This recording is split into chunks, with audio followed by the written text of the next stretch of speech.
Баршаңызға сәлем, қалайсыңдар?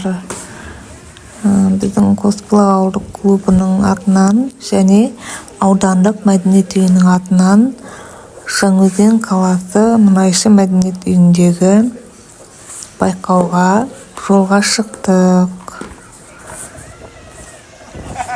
Осы өнерпаздармен және Жыңғылды мәдениет үйінен де байқауға екі өнерпаз қыздар шықты. Сонымен Жаңаөзен қайдасың деп әндетіп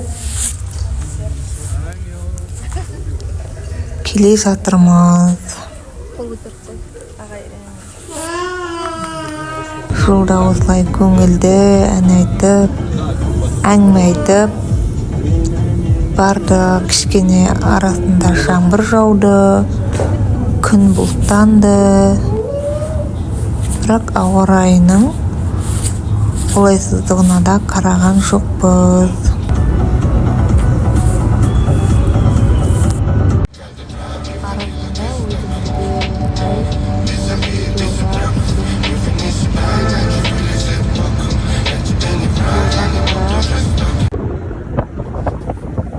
Әр әдемі көрікті жерлерді видеоға түсіріп Жаңаөзен қаласына кіріп келе жатырмын. Жаңаөзен қаласы маған ұнайды. Өте жақсы, әдемі орталық көшелерімен келе жатырмыз. Жолдың жиектеріне әдемі қылып ағаштарды егіп қойған екен. Жаңаөзен қаласындағы орталық көшедегі Мұнайшы мәдениет үйіне келдік. Мәдениет үйі де өте жақсы, әдемі салынған екен. Қасындағы ағаштарын, күзгі ағаштарды жапырағы әдемі сарғайып тұр екен. Соларды да видеоға түсіріп алдым. Қасында осындай туя ағаштары да күшті болып тұр екен. Роза гүлдерінде видеоға түсіріп алдым.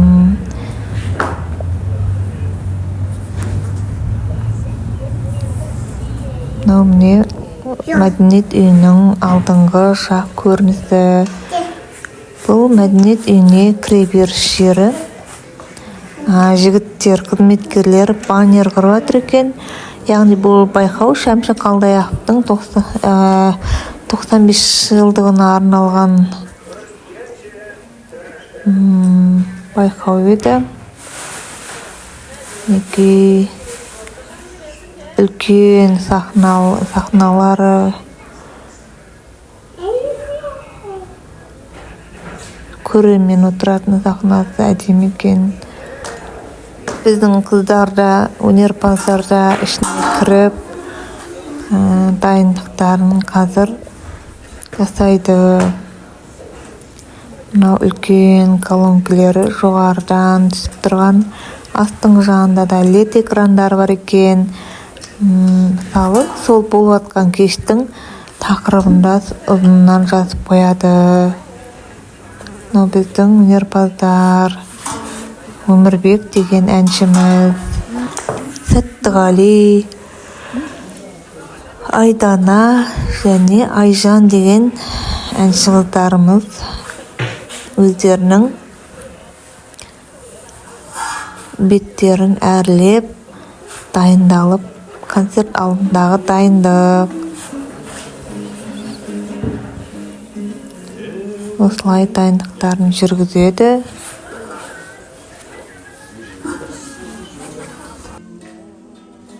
Біздің өнерпаздармен бірге Жаңаөзеннен келген әншілер шебірден де келіп жетті.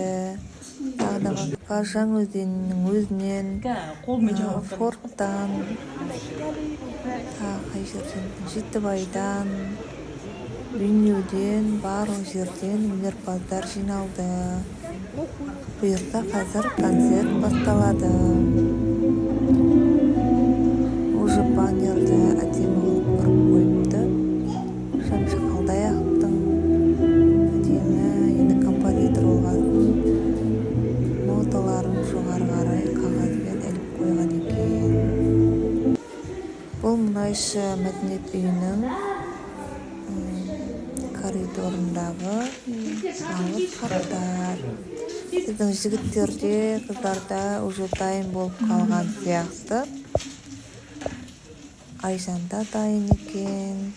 Айданада киімін киіп дайындалып жатыр.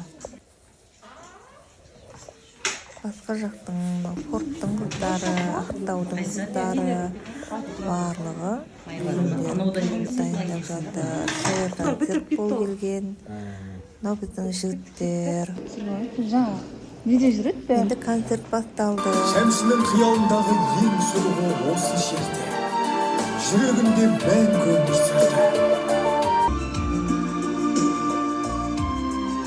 Осындай Шәмшінің бірінші өзінің сыған серенадасымен бастады. Ар жағында поэзия оқып тұрды. Бер жағында қыздар билеп композиция қойып жатты. Мінекей сығанның қызы билеп жүр, әдемі қылып билеп жатыр. Осындай композицияларды тамашаладық. Енді келесі кезекте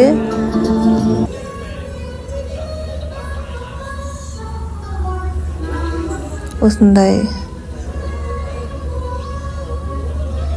әнұран айтылатын болады қазір. Енді соған оралайық.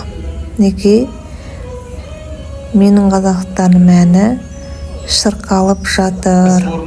45 жылдық аясында қазақ вальсінің королі, халықтың мәңгілік шеңгелген 28 талантты әншілер қатысады. Әрбір шәмшінің жүрекке жетер сырларын орындап, өз шеберліктерін сынайды болады. Әншілер айтпас бұрын Қазылар алқасының мүшесімен танысып Шомалова жатыр. Махмұса Батыралиқызы, өлкеміздің мақтанышы, жезтаңдай әнші, Қазақстан Республикасының мәдениет қайраткері. Бәрекелді. Жанұзақов Жасуан, Ақтау қаласынан келген Қазақстан Республикасының эстрада жұлдызы. Құрмет қошеметтеріңіз. Әншілер әндерін бастады. Форттан, Жетібайдан, Құрықтан, Шебірден, Ақтаудан, Жаңаөзеннің өзінен, Маңғыстау ауданының өзінен 14 адам қатысты. Барлығы бірінші Шәмшінің әнін айтады. Содан кейін екінші бөлімде өздерінің еркін тақырыптағы әнін айтатын болады. Арасында осылай қосылып қойдым әндерге.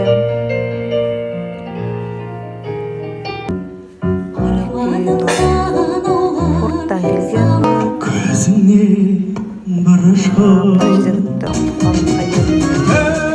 Бұл біздің Маңғыстауданнан жарқыраған ағамыз.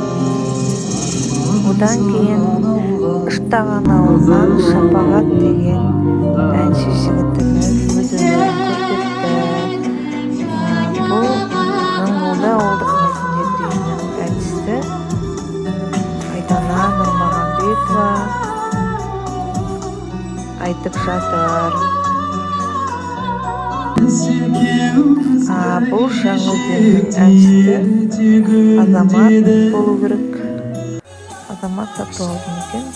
Сол жігіттің әні күшті ұнап, мен арасында қосылып айттым.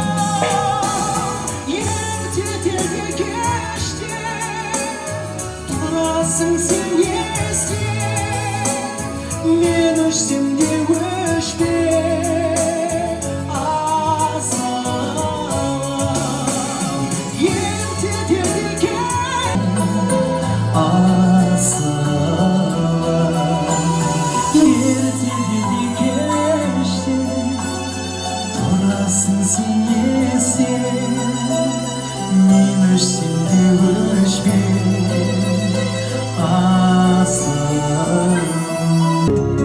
Мына жігіттің дауысы әдемі екен.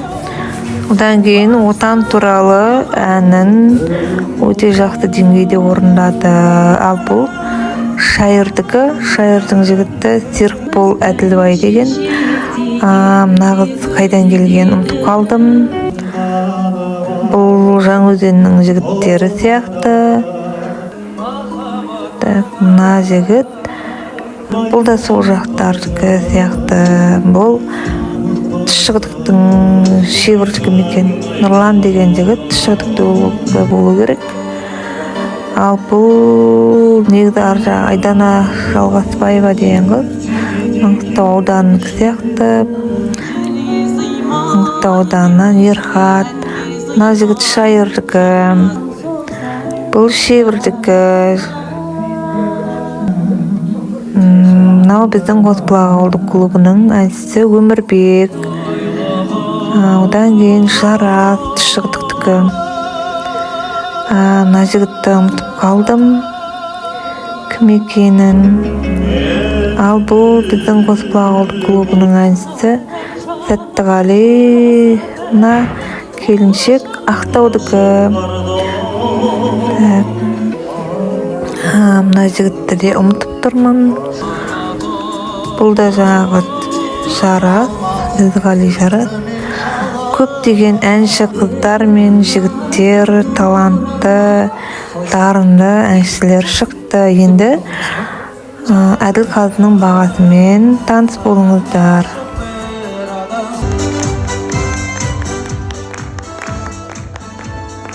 Алдымен бүгінгі байқау туралы бір-екі ауыз сөзіміз. Жасұлан Жабзақ, эстрада ән жанрының негізін салған ұлттық бояуы қанық өнердің нағыз иесі Шәмші Қалдаяқовтың 95 жылдығына арналған шара бүгін өз мәресіне жетті. Маңғыстау аудан, ауыл, өлкеден келген бәріңде мынау атамыз Шәмші Қалдаяқов атамыздың бүгінгі байқауына қош келдіңдер. Бәрінде жеткізіп орындауға болатын еді. Ал енді әншілерге келешекте, болашақта үлкен өнер ордасында жетістік тілеймін әрқайсыңа. Алған беттеріңнен қайтпаңдар, үлкен сайыстарға, байқауларға қатысыңдар. Бірақ дайындықпенен кәсіби әншілерден аз да болса тәлім. Ол кісінің әні туады, ертеңіне бүкіл Қазақстан ол кісінің әнін той мереке мынау ауылдық жерде, мектептерде орындап тұратын едік. Бүгін енді қыз бар ма екен залда? Орнынан көтеріліп кетсін. Осы қыздың ән айтуы біздің мынау барлық жюриге бірдей бола бермейді ғой. Мына кәсіби әнші мынау Жасұлан деген жігіт сені шәкірт қылып алғысы келеді. Үлкен сайыстарға, байқауларға Қазақстан деңгейіндегі мынау шетел дейміз, қазір Түркменстан, Өзбекстанда шетел дейтін болдық қой, сондай сайыстарға дайындар едім, келіп маған қатысса болады деп жатыр. Бұл қыздың енді өнердегі бізге ұнаған бір жағы. Молодец. Ал енді дипломаттар. Бәрінің дауысы маған ұнады. Көбінің дауысы ашық, тенор, керемет дауыстар. Енді бірақ мына аранжировкасы де сосын қалай бұл солай қылып мынау енді Шәмші атамыз біздің лирик қой, әндерінің бәрі лирика. Сол мынау дүңкіш қылып орындағандарың да аздап біздерге ұнаған жоқ. Оны қалай болғанда да аранжировкасымен әдемілеп орындаған дұрыс әндерін, Шәмшінің әндерін. Абылай инструментпен ойнағанда да оны келістіріп ойнайтын маман менен сүйемелдеген дұрыс деп есептедік біздер. жылдығына орай өткен жүректен шыққан мәңгілік үн облыстық әншілер байқауында алғыспен марапатталатын Мырзабаев Дарын.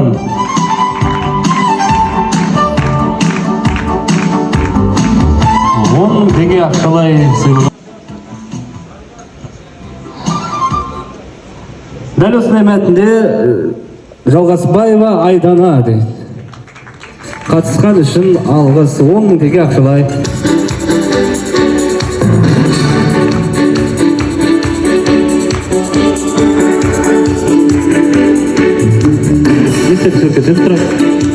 Дәл осындай мәтінде Оспанов Дәурен.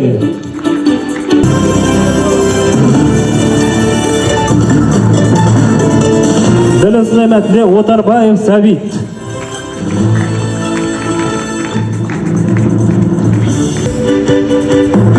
Бүгінгі байқауға қатысқан үшін арнайы алғыс хатпен марапатталды. Естелік суретке түсіңіз. 10 мың теңге ақшалай сыйлығы бар, жеке шоттарыңызға түседі. Дәл осындай мәтінде марапатталатын Ізғали Сұңғат. Дәл осындай мәтінде Ұзақбаева Ләззат. Ләззат та сәтті. Бұл ортамызға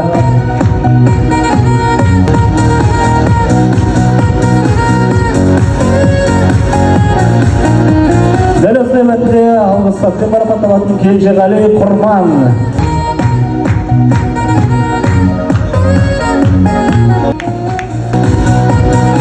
Қанекей, барша өнерпаздар бір-бірімізге қолдау білдіріп отырайық. Шапалақпен. Дәл осындай мәтінде Орынбаев Амандық.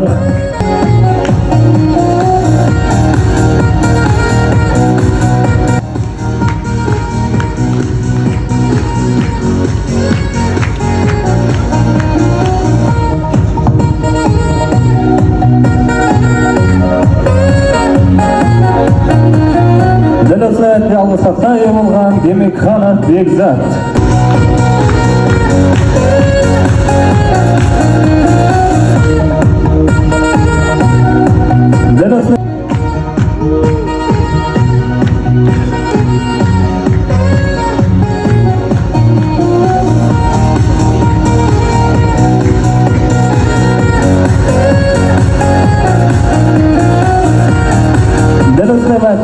Тегеміз бұл алғыс хаттың қасына 10 мың теңге ақшалай жүлдесі бар.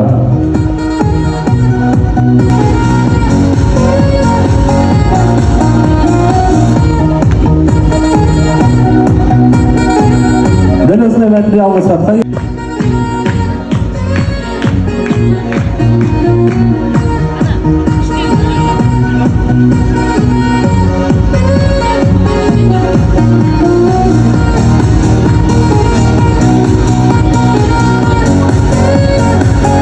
жалғастырамыз. Дәл осындай мәтінде алғыс хатқа ие болған Нұрлан Қонарбаев. Құрмет қошеметтеріңіз болсын нұрланға.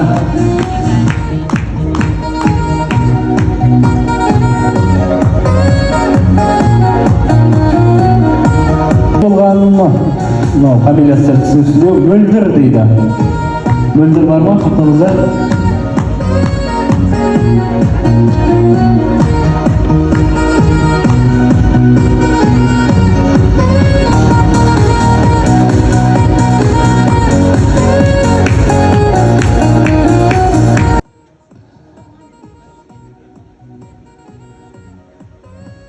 Мұнайшы мәдениет үйінің 45 жылдығы аясында Шәмші Қалдаяқовтың 95 жылдығына орай өткен жүректен шыққан мәңгілігін облыстық әншілер байқауында жүлделі 3-ші орынға ие болған Сәттіғали Нұрдәулетов.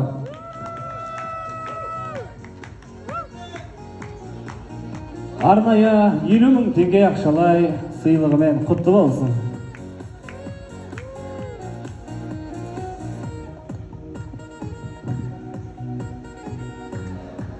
Дәл осындай мәтінде 3-ші орынға құрмет қошеметтеріңіз болсын бүгінгі байқаудың жүлдегерлеріне.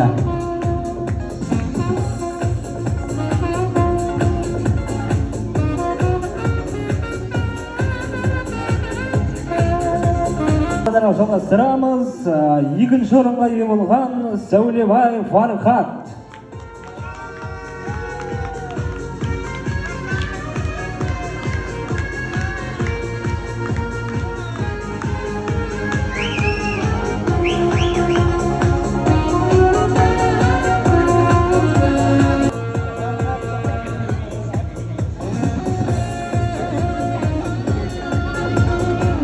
Кетіп қалған екен.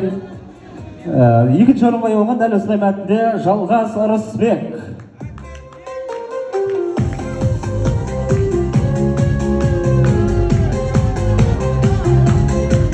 Теңге ақшалай сыйлығымен марапатталады.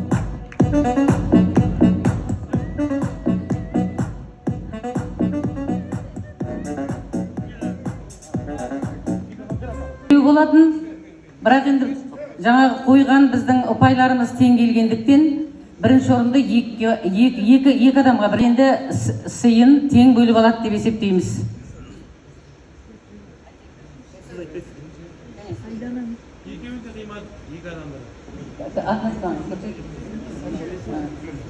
Нұрмағамбетова Айдана келе ғой.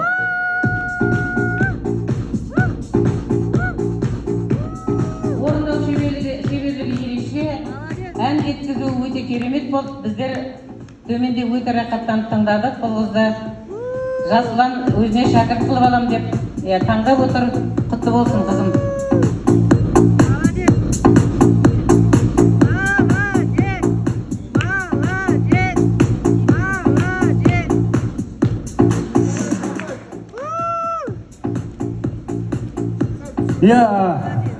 Дәл осындай бірінші.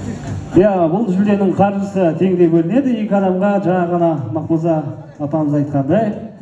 Енді келесі кезекте бүгінгі Шәмші Қалдаяқовтың 95 жылдығына орай ұйымдастырылып жатқан жүректен шыққан мәңгілігін облыстық әншілер байқауының бас жүлдесін жариялайтын сәт келді. Бас жүлде табыстайды Жасұлан Жақсақова. Бүгінгі байқаудың бас жүлденің иегері Азамат Амангелдіұлы. Құрмет, қошеметтеріңіз болсын.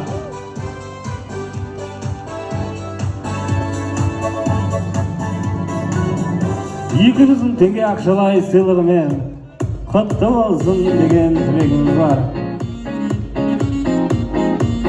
Барлық марапаттар берілді. Мен өзімнің құрдасым, әрі нағашым Айдананы құттықтадым. Бірінші орын алуымен қасындағы өзімнің ұжымдастарымды да Сәттөктіре, Сәттіғалидіра екінші орынымен құттықтадым. Құтты болсын жігіттер. Өмірбектің алғысы құтты болсын. Биіктерден көріне берің. Кәдімгідей. Ойбай, сөйт. Сарағашты ер адамдарға бере ғой. Мә тастайшың. Қыздар мен жігіттерге қызмет етіп жатыр. Рахмет. Көп рахмет. Алла разы болсын.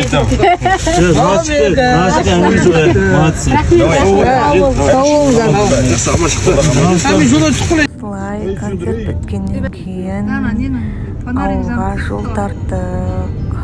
Мен тек поддержка беріп, қолдап фото-видеоға түсірдім.